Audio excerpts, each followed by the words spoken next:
ಆ ಯಕ್ಷಗಾನಕ್ಕೆ ಬರುವಂತ ದೇವಿಯ ಮೂರ್ತಿ ಏನಿದೆ, ದೇವಿಯ ಭಂಡಾರ ಏನಿದೆ, ಅದು ನಮ್ಮ ಮನೆಗೆ ಬರುವುದಿಲ್ಲ. ಅದು ಹೋಗುದು ಬ್ರಾಹ್ಮಣರ ಮನೆಗೆ. ಯಕ್ಷಗಾನ ಆಡಿಸುವಂತವರು ಶೂದ್ರರು. ಯಕ್ಷಗಾನದ ದೇವಿಯ ಭಂಡಾರ ಹೋಗುವುದು ಆ ಊರಿನ ಬ್ರಾಹ್ಮಣರ ಮನೆಯನ್ನು ಹುಡುಕಿಕೊಂಡು ಹೋಗುತ್ತೆ. ಆ ಊರಿನ ಬ್ರಾಹ್ಮಣರ ಮನೆಯಲ್ಲಿ ಯಕ್ಷಗಾನದ ಭಂಡಾರ ಜೊತೆಗೆ ಬರುವಂತಹ ಅರ್ಚಕರು ಯಾರಿದ್ದಾರೆ ಅವರು ಆ ಊರಿನ ಬ್ರಾಹ್ಮಣರ ಮನೆಯಲ್ಲಿ ಉಳ್ಕೋತಾರೆ. ಆ ನಂತರ ಒಂದು ವೇಳೆ ಬ್ರಾಹ್ಮಣರ ಮನೆ ಆ ಊರಲ್ಲಿ ಇಲ್ಲ ಅಂತಾದ್ರೆ ಆ ಊರಿನ ದೇವಸ್ಥಾನದಲ್ಲಿ ಅವರು ಉಳ್ಕೋತಾರೆ. ಆದ್ರೆ ಹಣ ಕೊಟ್ಟು ಬಯಲಾಟವನ್ನು ಮಾಡುವಂತಹ ಶೂದ್ರರ ಮನೆಗೆ ಕಟೀಲ್ನ ದೇವಿ ಬರುವುದಿಲ್ಲ.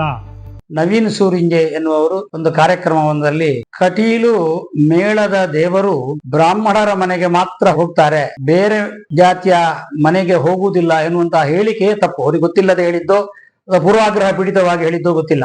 ಕಟೀಲು ದೇವರು ಹೇಳಿದ್ರೆ ಸಾತ್ವಿಕವಾದಂತಹ ದೇವರು. ಹಾಗಾಗಿ ಇಲ್ಲಿ ದೇವರ ಉದ್ಭವ ಲಿಂಗದಲ್ಲಿ ದೇವರನ್ನು ಕಾಣುವಂತಹದ್ದು. ಸಸ್ಯಾಹಾರ ಮಾಂಸಾಹಾರ ಎನ್ನುವಂತಹ ವಿಚಾರದಲ್ಲಿ ದೇವರು ಹೋಗುವುದಿಲ್ಲ ಎನ್ನುವಂತಹ ವಿಷಯದಲ್ಲಿ ನಿರ್ಣಯ ಆದದ್ದು. ಎಲ್ಲಿಯಾದರೂ ಸಸ್ಯಾಹಾರ ಮಾತ್ರ ಇರ್ತದೆ ಅಂತ ಆದ್ರೆ ಆ ಸಸ್ಯಾಹಾರ ಮಾತ್ರ ಮಾಡುವಂತಹ ಜಾಗದಲ್ಲಿ ಕಟೀಲು ಮೇಳದ ದೇವರನ್ನು ಇಡ್ತಾರೆ. ಉದಾಹರಣೆಗೆ ನಾರಾಯಣ ಗುರು ಮಂದಿರದಲ್ಲಿ ಕಟೀಲು ದೇವರ ಪೆಟ್ಟಿಗೆಯನ್ನು ಇಟ್ಟು ಪೂಜೆ ಆಗ್ತದೆ. ಅದೇ ರೀತಿಯಾಗಿ ಎಲ್ಲಿ ಬ್ರಾಹ್ಮಣೇತರರು ಇರ್ತಾರೆ, ಅವರು ಮಾಂಸ ತಿನ್ನದೇ ಇರುವಂತಹ ಮನೆ ಆಗಿದ್ರೆ, ಅವರು ಮಾಂಸವನ್ನು ಬಿಟ್ಟಿದ್ದಾದ್ರೆ ಅವರ ಮನೆಯಲ್ಲೂ ದೇವರನ್ನು ಇಡ್ತೇವೆ. ಉದಾಹರಣೆಗೆ ಪೆರುಮುದ ಭುಜಂಗ ಶೆಟ್ಟರು ಅಂತಿದ್ರು, ಅವರ ಮನೆಯಲ್ಲಿ ಮಾಂಸಾಹಾರವನ್ನೇ ಉಪಯೋಗಿಸ್ತಾ ಇರಲಿಲ್ಲ. ಅಲ್ಲಿ ಪೆಟ್ಟಿಗೆ ಇಡ್ಲಿಕ್ಕೆ ದೇವಸ್ಥಾನದಿಂದ ಅನುಮತಿಯನ್ನು ಕೊಟ್ಟಿದ್ದೇವೆ, ಅಲ್ಲಿ ದೇವರ ಪೂಜೆ ಆಗಿದೆ. ಯಾವುದೇ ಬ್ರಾಹ್ಮಣೇತರರ ಮನೆಯಲ್ಲಿ ಮಾಂಸಾಹಾರ ತಿನ್ನುವುದಿದ್ರೆ ಅವರ ತುಳಸಿ ಕಟ್ಟೆಗೆ ಯಾವುದೇ ದೋಷ ಇಲ್ಲ ಅಂತ ಹೇಳಿ ತುಳಸಿ ಕಟ್ಟೆ ಹತ್ರ ನಾಯಿ ಅಥವಾ ಕೋಳಿ ಬರದ ಹಾಗೆ ವ್ಯವಸ್ಥೆ ಮಾಡಿಕೊಟ್ರೆ ಅಲ್ಲಿ ಕಟೀಲು ದೇವರ ಮೇಳದ ಪೂಜೆ ನಡೆಯುತ್ತದೆ.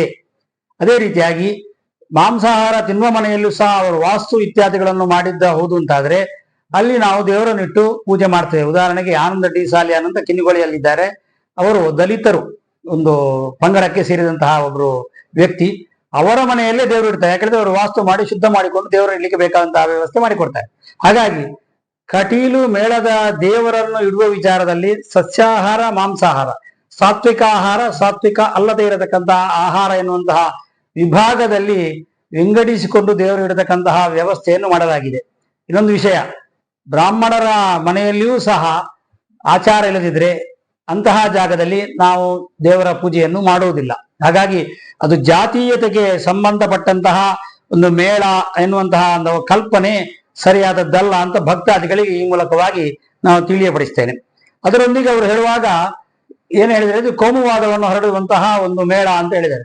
ಈ ಯಕ್ಷಗಾನ ಅನ್ನುವಂಥದ್ದು ಬ್ರಾಹ್ಮಣ ಕೇಂದ್ರಿತವಾದಂತಹ ಒಂದು ಕಲೆ. ಅದು ಹಿಂದೂಗಳನ್ನೇ ಒಳಗೊಳ್ಳದೇ ಇರುವಂತಹ ಒಂದು ಯಕ್ಷಗಾನ, ಜೊತೆಗೆ ಕೋಮುವಾದವನ್ನ ನೀಟಾಗಿ ಹರಡ್ಲಿಕ್ಕೆ, ಯಾವುದೇ ಸಮಸ್ಯೆ ಇಲ್ಲದೆ ಹರಡ್ಲಿಕ್ಕೆ ಇರುವಂತಹ ಮಾಧ್ಯಮವಾಗಿ ಇವತ್ತು ಯಕ್ಷಗಾನವನ್ನ ಬಳಕೆಯನ್ನ ಮಾಡಿಕೊಂಡ್ರು. ಪೌರಾಣಿಕವಾದಂತಹ ಕಥೆಯಲ್ಲಿ ಕೋಮುವಾದ ಬರ್ಲಿಕ್ಕೆ ಸಾಧ್ಯವೇ ಇಲ್ಲ. ಯಾಕೆಂದ್ರೆ ಬಹಳ ಹಿಂದಿನಲ್ಲಿ ಹಾಗೆ ಆ ಸಂದರ್ಭದಲ್ಲಿ ಕೋಮುವಾದ ಎನ್ನುವಂತಹ ಒಂದು ಪ್ರಶ್ನೆ ಉದ್ಭವಿಸಲಿಲ್ಲ. ಯಾಕೆಂದ್ರೆ ರಾಮಾದಿ ದೇವರು ಬಿಟ್ಟರೆ ಬೇರೆ ದೇವರುಗಳ ಕಲ್ಪನೆ ಇಲ್ಲದೆ ಇರತಕ್ಕಂತಹ ಯುಗ.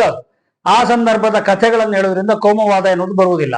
ಅವ್ರು ಮತ್ತೊಂದು ಹೇಳಿದ್ರು, ದೈವಾರಾಧನೆಯನ್ನು ಬದಿಗೊಡ್ಲಿಕ್ಕೆ ರಾಮ ಕೃಷ್ಣ ಎನ್ನುವಂತಹ ಒಂದು ಕಥೆಗಳನ್ನು ಹುಟ್ಟಿಸಿ ಹಾಕಿದ್ರು ಅಂತ.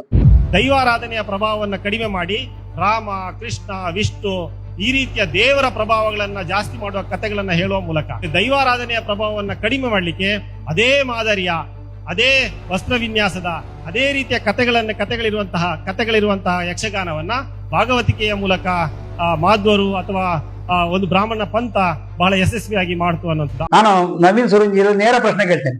ರಾಮ ಕೃಷ್ಣ ದೇವಿ ಎನ್ನುವರು ಹಿಂದೂಗಳ ದೇವತೆಗಳಲ್ವಾ?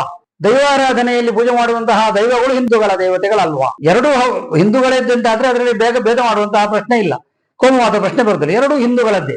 ಕಟೀಲು ಮೇಳದ ದೇವಿ ಮಹಾತ್ಮೆ ಪ್ರಸಂಗದಲ್ಲಿ ರಕ್ತೇಶ್ವರಿ ಬರತಕ್ಕಂತಹ ಪ್ರಸಂಗದಲ್ಲಿ ಮುಕ್ಕಾಲ್ದಿ ಬರತಕ್ಕಂತಹ ರೀತಿಯಲ್ಲಿ ಬರತಕ್ಕಂತಹ ಪಾತ್ರ ಇದೆ. ಅದನ್ನು ನಿಲ್ಲಿಸಬೇಕು ಅಂತ ಎಲ್ಲರೂ ಹಠ ಹಿಡಿಯುವಾಗ ಅದು ನಿಲ್ಲಿಸುವುದು ಬೇಡ, ನಮ್ಮ ದೈವಾರಾಧನೆಗೆ ಕೊಡತಕ್ಕಂತಹ ಒಂದು ಗೌರವ ಅದರ ಪ್ರತೀಕದಲ್ಲಿ ಅದು ಇರ್ತದೆ ಮೇಳದಲ್ಲಿ ಎನ್ನುವಂತಹ ವಿಷಯದಲ್ಲಿ ಅದನ್ನು ಮೇಳದಲ್ಲಿ ಉಳಿಸಿಕೊಂಡದ್ದು ಕಟೀಲು ಮೇಳದ ಇತಿಹಾಸ. ಮತ್ತೆ ಕಟೀಲು ಮೇಳದ ಕಲಾವಿದರನ್ನು ತೆಗೆದು ನೋಡಿದ್ರೆ ಸುಮಾರು 50% ಕಲಾವಿದರು ಹಿಂದುಳಿದ ವರ್ಗದಿಂದ ಬಂದವರು. ಇನ್ನೊಮ್ಮೆ ಒತ್ತಿ ಹೇಳ್ತೇನೆ, 50% ಕಲಾವಿದರು ಹಿಂದುಳಿದ ವರ್ಗದಿಂದ ಬಂದವರು ಕಟೀಲು ಮೇಳದ ಕಲಾವಿದರಾಗಿದ್ದಾರೆ. ಮತ್ತೆ ಮಾಧ್ವರು ಮತ್ತು ಬ್ರಾಹ್ಮಣರು ಹಾಳು ಮಾಡಿದ್ದು ಅಂತ ಒಂದು ಮಾತನ್ನು ಹೇಳಿದ್ದಾರೆ. ಕಥೆಗಳಿರುವಂತಹ ಯಕ್ಷಗಾನವನ್ನ ಭಾಗವತಿಕೆಯ ಮೂಲಕ ಮಾಧ್ವರು ಅಥವಾ ಒಂದು ಬ್ರಾಹ್ಮಣ ಪಂಥ ಬಹಳ ಯಶಸ್ವಿಯಾಗಿ ಮಾಡ್ತು ಅನ್ನೋದು. ಕಟೀಲು ಮೇಳದಲ್ಲಿ ಮಾಧ್ವರ ಸಂಖ್ಯೆ ಕೇಳಿದ್ರೆ ಇಲ್ಲ ಅಂತ ಹೇಳ್ಬೋದು, ಒಂದು ಇಬ್ರು ಇದ್ಬಿಟ್ರೆ. ಮತ್ತೆ ಉಳಿದದ್ದೆಲ್ಲ ಮಾಧ್ವರ ಅಲ್ಲದೇ ಇರತಕ್ಕಂತಹವರೇ ಕಟೀಲು ಮೇಳದ ಕಲಾವಿದರಾಗಿದ್ದಾರೆ. ಹಾಗಾಗಿ ಮಾಧ್ವರು ಎನ್ನುವಂತಹ ಒಂದು ಮಾತನ್ನು ಎತ್ತಿ ಹಾಕಿದ್ದು ಒಂದು ವಿಚಿತ್ರ ಅಂತ ಕಾಣ್ತದೆ. ಬ್ರಾಹ್ಮಣೇತರರೇ ಮೇಳದಲ್ಲಿ ಹೆಚ್ಚಿರುವಂತದ್ದು. ಆದ್ರಿಂದ ಎಲ್ಲ ಮೈಸೂರಿಂಜಿಯವರ ಈ ಆಪಾದನೆ ಸರಿಯಾದಂತಹ ಆಪಾದನೆ ಅಲ್ಲ. ಮತ್ತು ಇನ್ನೊಂದು ವಿಷಯ ಹೇಳಬೇಕು, ಕಟೀಲು ಮೇಳದ ಆಟವನ್ನು ಕ್ರಿಶ್ಚಿಯನ್ ಬಾಂಧವರು ಆಡಿಸ್ತಾರೆ, ಮುಸ್ಲಿಂ ಬಾಂಧವರು ಆಡಿಸ್ತಾರೆ. ಹಲವಾರು 10 ಸಂವತ್ಸರ ಆಟದಲ್ಲಿ ಕ್ರಿಶ್ಚಿಯನರ ಅಧ್ಯಕ್ಷರಾದಂಥದ್ದು ನಮಗೆ ಉದಾಹರಣೆಯ ಕಾಣಲಿ ಸಿಗ್ತದೆ. ಹಲವು ವರ್ಷಗಳಿಂದ ಜಪಮಜುಲದ ಆಟದಲ್ಲಿ ಕ್ರಿಶ್ಚಿಯನ್ ಅವರೇ, ಅಶೋಕ ಎನ್ನುವರೇ ಅಧ್ಯಕ್ಷರಾಗಿದ್ದಾರೆ. ಅದು ಈಗಲೂ ನಡೀತಾ ಇರತಕ್ಕಂತಹ ವ್ಯವಸ್ಥೆ. ಆದ್ದರಿಂದ ಯಾವುದೇ ಕೋಮುವಾದವನ್ನು ಹರಡುವಂತಹ ಮೇಳ ಅಲ್ಲ. 10 ಸಂವತ್ಸರ ಆಟವೇ ಕಟೀಲು ಮಾಡೋದು ಹೆಚ್ಚಾಗುತ್ತೆ. 10 ಸಂವತ್ಸರ ಹೇಳಿದ್ರೆ ಇಡೀ ಊರಿಗೆ ಸೇರಿ ಮಾಡತಕ್ಕಂಥ ಆಟ.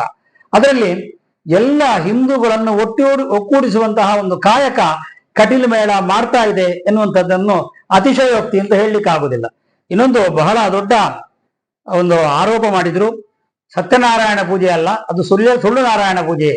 ಸತ್ಯನಾರಾಯಣ ಪೂಜೆ ಅನ್ನುವಂಥದ್ದು ಹೇಗೆ ನಾರಾಯಣ ಗುರುಗಳ ವಿರುದ್ಧವಾಗಿ ಬಂತು, ಒಂದು ಅದು ಸುಳ್ಳು ನಾರಾಯಣ, ಇದು ಸತ್ಯನಾರಾಯಣ ಅನ್ನುವಂತ ಹೇಗೆ ಹೇಳಿದ್ರು. ನಾವ್ ಹೇಳಿದಲ್ಲಿ ಇದನ್ನ ಬನ್ನಂಜೆ ಗೋವಿಂದಾಚಾರ್ಯರು ಕೂಡ ಹೇಳ್ತಾರೆ. ನಾರಾಯಣ ಗುರುಗಳು ಅಂತ ಇರುವುದನ್ನು ಸುಳ್ಳು ಮಾಡ್ಲಿಕ್ಕೋಸ್ಕರ ಸತ್ಯನಾರಾಯಣ ಕಥೆ ಅಂತ ಆರಂಭಿಸಿದ್ದಾರೆ ಅಂತ ಗೋವಿಂದಾಚಾರ್ಯರು ಹೇಳಿದಂತಹ ಮಾತು ಅಂತ ಹೇಳಿದ್ದಾರೆ. ಸಾಧ್ಯವೇ ಇಲ್ಲ. ಗೋವಿಂದಾಚಾರ್ಯ ಇಂಥ ಮಾತನ್ನು ಹೇಳಿದ್ರೆ ಆ ವಿಡಿಯೋವನ್ನು ಕಳಿಸಿಕೊಡ್ಲಿ, ಅದರ ಬಗ್ಗೆ ನಾನು ಆಮೇಲೆ ಅದರ ಸ್ಪಷ್ಟೀಕರಣ ಕೊಡ್ತೇನೆ. ನಾರಾಯಣ ಗುರುಗಳು ನಮ್ಮ ಕೇರಳ, ಕರ್ನಾಟಕ, ಈಗ ಮಹಾರಾಷ್ಟ್ರ ಇತ್ಯಾದಿಗಳಲ್ಲಿ ಇದ್ರೂ ಸಹ ನಮ್ಮ ಈ ಸತ್ಯನಾರಾಯಣ ಕಥೆ ಎನ್ನುವುದು ಕಾಶ್ಮೀರದಿಂದ ಕನ್ಯಾಕುಮಾರಿವರೆಗೆ ಇವತ್ತಿಗೂ ನಡೆಯತಕ್ಕಂತಹ ಒಂದು ದೇವರ ಆರಾಧನಾ ಸ್ವರೂಪ, ಬರೀ ನಮ್ಮ ಕರಾವಳಿಯಲ್ಲಿ ಆಗುವುದಲ್ಲ.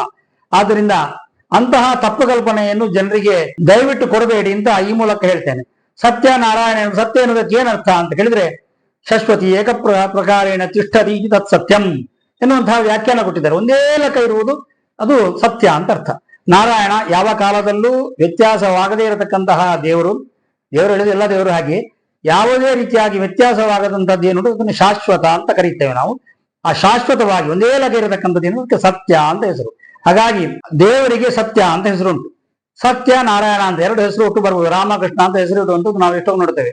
ನನ್ನ ಹೆಸರೇ ಶ್ರೀಹರಿ ನಾರಾಯಣದಾಸ ಅಂತ, ಶ್ರೀಹರಿ ಇದೆ, ನಾರಾಯಣ ಇದೆ. ಹಾಗಾಗಿ ದೇವರಿಗೆ 2 ಹೆಸರನ್ನು ಹೇಳಿ ಕರಿಬಾರದು ಅಂತ ಎಲ್ಲಿಯೂ ಇಲ್ಲ. ಕೃಷ್ಣನ್ ಹೇಳಿದಾನೆ, ಸತಾಂ ಹಿತ ಅತ್ಯಂತಂ ತತ್ ಸತ್ಯಂ ಇತಿ ಕಥ್ಯತೆ. ಸಜ್ಜನರಿಗೆ ಹಿತವಾಗುವುದೆಲ್ಲ ಸತ್ಯ. ಸತ್ಯನಾರಾಯಣ ಕಥೆಯನ್ನು ತೆಗೆದು ನೋಡಿದ್ರೆ ಸಜ್ಜನರಿಗೆ, ಯಾರು ದೇವರನ್ನು ನಂಬ್ತಾರೆ ಅವರಿಗೆ ಒಳ್ಳೇದಾಗತಕ್ಕಂತಹ ಕಥೆಯೇ ಅದರಲ್ಲಿ ಇರುವುದರಿಂದ ಅದಕ್ಕೆ ಸತ್ಯನಾರಾಯಣ ಕಥೆ ಅಂತ ಹೆಸರನ್ನಿಟ್ಟಿದ್ದಾರೆ. ಆದ್ದರಿಂದ ಎಲ್ಲ ಭಕ್ತಾದಿಗಳಿಗೆ ವಿನಂತಿ, ನವೀನ್ ಸೂರಿಂಜಿಯವರು ಹಿಂದೂಗಳನ್ನು ಒಡೆಯುವುದಕ್ಕೆ ಹಲವಾರು ರೀತಿಯಾದಂತಹ ಪರಿಕ್ರಮಗಳನ್ನು ಮಾಡ್ತಾರೆ. ಅದರೊಟ್ಟಿಗೆ ಇದು ಒಂದು ವಿಡಿಯೋ, ಅದರಲ್ಲಿಯೂ ಕಟೀಲು ದೇವಸ್ಥಾನವನ್ನು ಒಂದು ಟಾರ್ಗೆಟ್ ಮಾಡಿಕೊಂಡು ಇದನ್ನು ಮಾಡಿದ್ದಾರೆ. ದಯವಿಟ್ಟು ಇದನ್ನೆಲ್ಲ ನಂಬಬೇಡಿ. ಯಾವುದೇ ಸ್ಪಷ್ಟೀಕರಣ ಇದ್ರೂ ದೇವಳದಲ್ಲಿ ನೇರವಾಗಿ ಕೇಳಿ, ಅದಕ್ಕೆ ಬೇಕಾದಂತಹ ಉತ್ತರವನ್ನು ದೇವಸ್ಥಾನದಿಂದಲೇ ನೀಡಲಾಗ್ತದೆ. ಎಲ್ಲರಿಗೂ ನಮಸ್ಕಾರ.